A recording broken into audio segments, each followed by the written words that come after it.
आज की जो रेमेडी होने वाली है वो किसी खास कैटेगरी के लोगों के लिए है। आप पहले देख लीजिए, सुन लीजिए, जान लीजिए। अगर आप इस कैटेगरी में फॉल करते हैं तो ही आप ये रेमेडी अप्लाई करेंगे। अगर आप इस कैटेगरी में फॉल नहीं करते तो मैं आपको एंड में बताऊंगी कि आप किस रेमेडी को अप्लाई कर सकते हैं।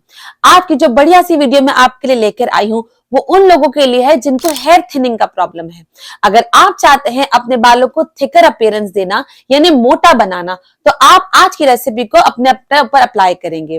काफी लोगों को आपने देखा होगा कि उनको हेयर थिनिंग का प्रॉब्लम होता है, उनको गंजपन तक दिख रहा होता है, यानी जो आपके बाल होते हैं वो इतने कम और इतने थिन हो जाते हैं कि आपका स्कैल्प तक नजर आ रहा होता है। मेन वुमेन दोनों में ये मसला है। फर्क सिर्फ इतना है कि जो आदमी होते हैं उनको इस चीज को लेकर थोड़ा सा कॉन्शियसनेस तो होती ही है, लेकिन अगर यही चीज अगर फीमेल्स में यानी वुमेन में हो जाती है तो बहुत ही ज्यादा कॉन्शियसनेस हो जाती है और उसको लेकर आपका कॉन्फिडेंस भी बहुत डाउन हो जाता है। तो आज की रेमेडी में हम डिस्कस करेंगे वो सारी टेक्निक जो कि आपके बालों को मोटा करेगी और डेंसर बनाएगी। तो अगर आप इस कैटेगरी में फॉल करते हैं जिनको अपने बालों को मोटा करना है, थिकर करना है, डेंसर करना है, तो ही आप ये रेसिपी को अपने ऊपर अप्लाई करेंगे।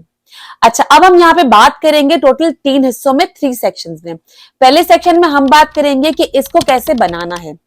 इस रेमेडी में बहुत जरूरी है कि जो भी मैं आपको इंग्रेडिएंट्स बताऊंगी और जो भी क्वांटिटी बताऊंगी, जो प्रोपोर्शन बताऊंगी, आपको उसी हिसाब से ही बनाना है।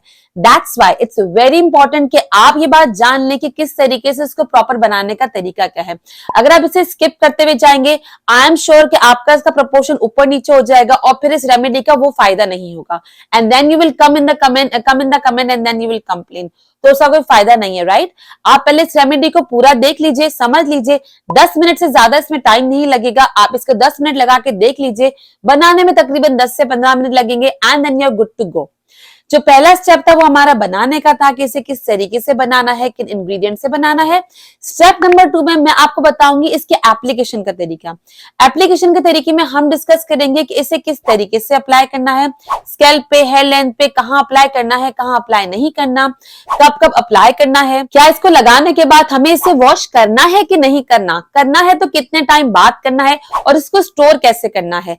काफी लोगों का ये सवाल आता है मेरे पास हर रेमेडी के बाद कि क्या इसके बाद हमें हेयर वॉश करना है या नहीं करना, अगर करना है तो किस तरीके से करना है, इसके क्या क्या प्रिकॉशंस हमें लेने हैं, स्टोरेज कितना करना है, कितने दिन तक हम कर सकते हैं और कैसे करना है।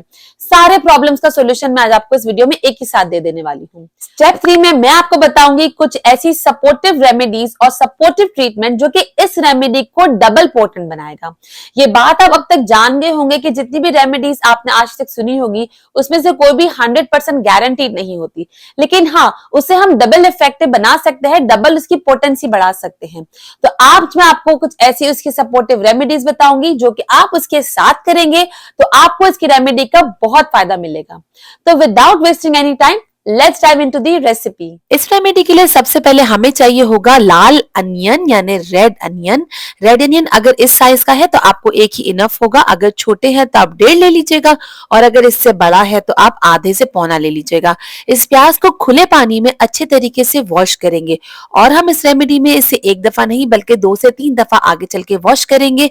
रीजन ये है कि हम इस रेमेडी में इसके छिलके यानी पील भी डालेंगे और अक्सर औकात इसके छिलके गंदे होते हैं, काले होते हैं और वो जब हमारे बालों में लगेंगे तो हमारे बालों में और उसका हेयर लॉस कॉज करेंगे। इसलिए बेहतर है कि आप इसे अच्छे तरीके से एक दफा धो लीजिए और फिर हम इसे अब छीलेंगे।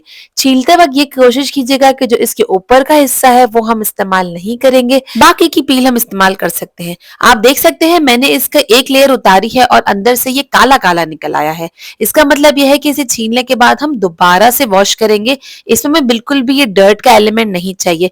जितना हो सके इसे खुले पानी में वॉश कीजिए।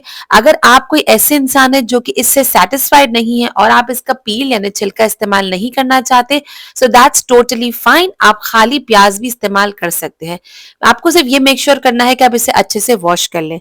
आपने प्याज के बारे में सुना होगा कि इसमें सल्फर कंटेंट ज्यादा होता है।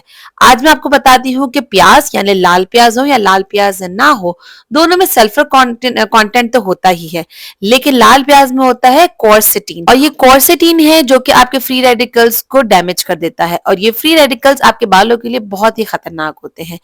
2002 में एक पूरी स्टडीज पे हुई जिसमें ये साबित किया गया कि जिन लोगों ने अनियन जूस का इस्तेमाल किया अपने सर में, उनकी बाल की ग्रोथ बहुत अच्छे से हुई, हालांकि उनको एलोपेशिया एरिएटा था। आप देख सकते हैं यहाँ पे मैंने अनियन को दोबारा से एक दफा अच्छे से वॉश किया है। एक एक पार्ट को अच्छे तरीके से आप वॉश करेंगे, आप देख सकते हैं कि यहाँ पर अब सारी चीजें क्लियर हो गई है, क्लीन हो गई है, इसमें बिल्कुल भी डर्ट का एलिमेंट नहीं रहा है। प्याज हर किसी को सूट नहीं करती। अगर आपने पहले प्याज इस्तेमाल की हुई है तो ये आप रेमेडी इस्तेमाल कर सकते हैं। अगर आपने कभी आज तक प्याज अपने सर पे इस्तेमाल नहीं की है तो आई वुड रिकमेंड कि आप इसका थोड़ा सा पहले पैच टेस्ट कर लीजिएगा। पैच टेस्ट से अगर आपको कोई इन्फेक्शन या कोई एलर्जी नहीं होती तो ही आप ये रेमेडी बनाकर इसको इस्तेमाल कर सकते हैं। अब एक छोटा टुकड़ा अदरक का यानी जिंजर को ले लीजिए और इसको भी आपको अच्छे से वॉश करना है। रीजन ये है कि इसका भी हम छिलका उतारेंगे नहीं, इसी के साथ हम इसे ग्रेट करेंगे। जितना अदरक का पीस मैंने यहाँ पे लिया है इतना सफिशिएंट होगा। अदरक में ऐसे प्रॉपर्टीज मौजूद होती है जो कि आपके बालों के स्कैल्प की ब्लड सर्कुलेशन को बढ़ाता है और आपके हेयर ग्रोथ को स्टिमुलेट करता है। इस अदरक को आप चाहें तो काट के भी डाल सकते हैं या ग्रेट करके डालेंगे तो ज्यादा अच्छा होगा, क्योंकि इसका जूस ज्यादा निकलेगा और हमें इसके यहाँ पर रस यानी जूस से ही ज्यादा मकसद है। अब इसमें अपना अगला इंग्रेडिएंट डालें और ये बहुत जरूरी है डालना, इसको तो बिल्कुल भी आप स्किप नहीं कर सकते। ये है ब्लैक टी। जो नॉर्मल चाय हम पीते हैं उसका ये पत्ती है, आप चाय की पत्ती को ले लीजिए। अगर आपके पास ये नहीं है तो आप ग्रीन टी के भी ले सकते हैं, लेकिन यहाँ पर ब्लैक टी लेने का मकसद ये है क्योंकि ब्लैक टी में मौजूद होते हैं डीएचटी ब्लॉकर, और आप सब जानते होंगे कि डीएचटी ऐसा एंजाइम है जो कि आपके बालों की ग्रोथ को स्टॉप करता है, आपके हेयर लॉस को कॉज करता है, और हमें इसी डीएचटी को ब्लॉक करने के लिए ब्लैक टी की जरूरत। इस पूरे मिक्सचर में तकरीबन 2 कप के करीब पानी ऐड कर देंगे। आप सब अब तक जान गए होंगे कि मैं यही कप लेती हूँ ताकि इसका प्रोपोर्शन हमें अच्छे से पता चल जाए। अगर आपके पास चाय का इतना बड़ा मग है तो 2 ले लीजिए, अगर छोटे कप हैं तो तकरीबन 3 से 4 कप लेंगे। अब इस मिक्सचर को आप रख देंगे चूल्हे पर बॉईल करने के लिए। इसे अच्छे तरीके से बॉईल करेंगे, इतना बॉईल करेंगे कि ये जितनी क्वांटिटी में था यानी 2 कप उसका आधा रह जाए यानी 1 कप। इसका कलर तो पहले ही चेंज हो चुका होगा और जितने भी इसकी प्रॉपर्टीज हैं, चाहे अनियन हो, चाय पत्ती हो या जिंजर हो, इन सब की प्रॉपर्टीज इस पानी में अच्छे तरीके से अक्यूमुलेट हो जाएंगी। आप इस पानी को इतना उबालें कि ये आधा हो जाए और तकरीबन थोड़ा सा गाढ़ा हो जाए। आप देख सकते हैं यहाँ पे पानी बिल्कुल आधा रह गया है और चाय पत्ती अब साइड में लगना स्टार्ट हो गई है। इसका मतलब है कि ये अब बनके रेडी हो चुका है। अब हम इसे छन्नी की मदद से अच्छे तरीके से छान लेंगे। मेक श्योर कि इसके पानी का जितना भी कंटेंट है वो आपके पास आ जाए। बहुत ही इफेक्टिव, बहुत ही पोटेंट ये पानी होने वाला है, जिसे हम कहेंगे हेयर थिकनर सीरम। यह आपके हेयर की थिकनेस को बढ़ाएगा, आपकी हेयर की डेंसिटी को बहुत ही मजबूत करेगा, लेकिन शर्त यह है कि आप इसे अच्छे तरीके से बनाएं और प्रॉपर तरीके से ही इसे इस्तेमाल करें। अब बात करते हैं इसकी एप्लीकेशन की। एप्लीकेशन को भी हमने 3 हिस्सों में डिवाइड किया है। बहुत जरूरी है इसको सुनना, बहुत गौर से, बहुत ध्यान से इसे प्लीज सुन लीजिएगा। नंबर 1 स्टेप इसका है कि इसको अप्लाई कैसे करना है। तो इसको आप मेनली अप्लाई करेंगे अपने स्कैल्प पे। स्कैल्प पे अप्लाई करने का मकसद ये है कि जिस फॉलिकल से आपके 1 हेयर आ रहे थे, हो सकता है वहां से 2 और 3 भी आ जाएं। ये बिल्कुल पॉसिबल है कि आपकी हेयर डेंसिटी इससे इंक्रीज हो जाए। अगर आपके पास एंड में ये थोड़ा बच जाता है तो आप इसे हेयर लेंथ में भी अप्लाई करेंगे। हेयर लेंथ अप्लाई करने का मकसद ये होगा कि आपके हेयर के टेक्सचर को बहुत ही अच्छा बनाएगा। ये बात जानकर आपको हैरानी होगी कि जो हमारे जो एंड होते हैं, जो टिप्स ऑफ द हेयर होती है, ये सबसे पुराने बाल होते हैं, ये ओल्डेस्ट हेयर होते हैं। और इंसानों की तरह बाल भी ऐसे है, ये लिविंग ऑर्गन है। जो भी इंसान ज्यादा बूढ़ा हो जाता है, ज्यादा ओल्ड हो जाता है, उसको ज्यादा सपोर्ट की जरूरत होती है।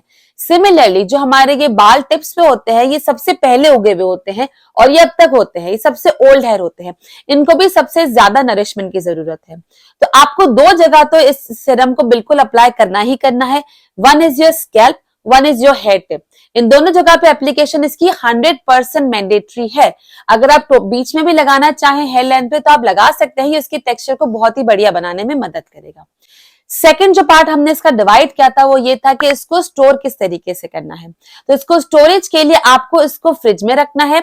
अब काफी लोगों की ये चीज शिकायत होती है कि फ्रिज में रखने से हम इसको जब अप्लाई करेंगे तो हमें ठंडा होगा, हमें नजला जुकाम हो जाएगा।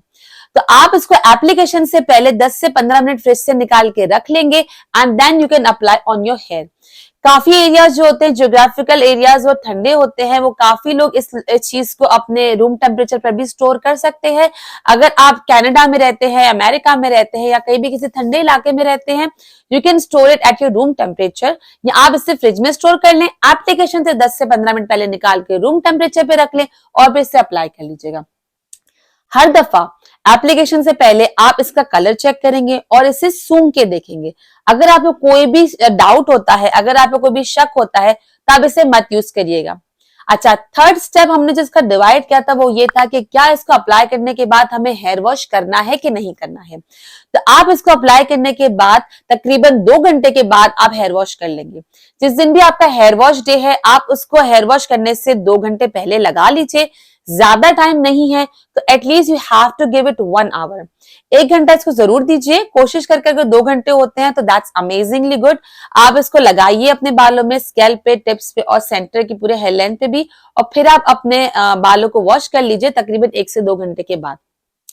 हेयर वॉश का तरीका बहुत ही सिंपल होगा। हेयर वॉश करने के लिए आप अपना नॉर्मल शैम्पू यूज करेंगे। अगर सल्फेट फ्री नहीं है तो आप इसमें वो चीजें ऐड कर सकते हैं जो मैंने अपने एक वीडियो में बताई थी। अगर वो वीडियो नहीं देखी है तो मैं डिस्क्रिप्शन में उसका लिंक शेयर कर दूंगी, या ऊपर आई लिंक में भी आ रहा होगा, आप उसको क्लिक करके देख सकते हैं। तो ये हो गया स्टेप नंबर 2। अब बात करते हैं स्टेप नंबर 3 की, लेकिन उससे पहले अगर चैनल पे न्यू है तो इसे सब्सक्राइब कर लीजिए और इसको लाइक करके अपने फैमिली के साथ शेयर कर लीजिएगा। हम बात करने जा रहे हैं ऐसी रेमेडीज की, ऐसे टिप्स की जो कि इस रेमेडी को डबल पोटेंसी देगा। देखिए, यहाँ बात समझने वाली है। आप जो भी खाना पीना खाते हैं ना, वो सिर्फ आपकी बॉडी के लिए नहीं होती बल्कि बॉडी के सारे ऑर्गन्स के लिए भी होती है। और बाल तो हमारा एक लिविंग ऑर्गन है। जो भी हम खाना पीना खाते हैं वो हमारे बालों में भी जाके लगता है, दैट्स ऑब्वियस। हमारे बालों की ग्रोथ का और थिकनेस का ताल्लुक सिर्फ उस चीज से नहीं है जो हम इसके ऊपर लगाते हैं, बल्कि उस चीज से भी है जो कि हम हमारे अंदर डालते हैं, हमारी बॉडी के गट में डालते हैं। तो अपने खाने पीने पे ज्यादा ध्यान दीजिए। खाने में कोशिश कर बैलेंस डाइट लीजिए, और बैलेंस डाइट के साथ साथ प्रोटीन का इंटेक भी अच्छा रखिए अपनी डाइट में। खाने पीने के साथ साथ आप जो दूसरी एक्टिविटीज करते हैं, जैसे अपने बालों में केमिकल का अप्लाई करना या बिल्कुल टाइट सी पोनी बांधना, ये चीजें जो है वो आपके बालों में हेयर फॉल को ज्यादा कॉज करती हैं। जहां तक हो सके इस चीज को प्रिवेंट कीजिएगा। थर्ड, हम बात करेंगे क्या हम में कोई ऐसी चीज तो नहीं है, अंदर से कोई ऐसी बीमारी तो नहीं हो रही जो कि हमारे हेयर फॉल को ज्यादा बढ़ा रही है, हमारे हेयर को थिन कर रही है। जैसे कि मैं एग्जांपल दूं यहाँ पे कि कभी कोई थायराइड का मसला होता है, कभी डायबिटीज यानी शुगर का प्रॉब्लम भी होता है, कभी फीमेल्स में स्पेशली पीसीओएस का यानी पॉलीसिस्टिक ओवरीज का प्रॉब्लम होता है, या कोई भी हार्मोनल इश्यूज होते हैं। काफी लोग ओरल कॉन्ट्रासेप्टिव पिल्स यानी बर्थ कंट्रोल पिल्स ले रहे होते हैं। बहुत सी चीजें ऐसी होती हैं जो हमें आइडिया तक नहीं होता और हमारे बालों में वो थिनिंग कॉज कर रही होती है, हेयर फॉल को कॉज कर रही होती है। आपको उस चीज को तलाश करना बहुत जरूरी है। और कभी कभार तो कोई वजह भी नहीं होती है, हमारे जेनेटिक्स में चलती आ रही होती है। That is called androgenic alopecia. अब इन टॉपिक्स के लिए बिल्कुल एक अलग से मैंने वीडियो बनाई है। अगर अभी तक नहीं देखी है तो इस लिंक पे क्लिक करके आप उसको देख सकते हैं। बहुत ही डिटेल में, बहुत ही अमेजिंग सी वीडियो है। ये देख लो, सारी बातें क्लियर हो जाएंगी। और वो लोग जिनको ये थिनिंग का प्रॉब्लम नहीं है, वो चाहते हैं हेयर ग्रोथ को बढ़ाना, हेयर फॉल को कम करना, वो इस वीडियो लिंक पे क्लिक करके देख सकते हैं। मैं आपको मिलती हूँ इन वीडियोज में। Till then, bye bye.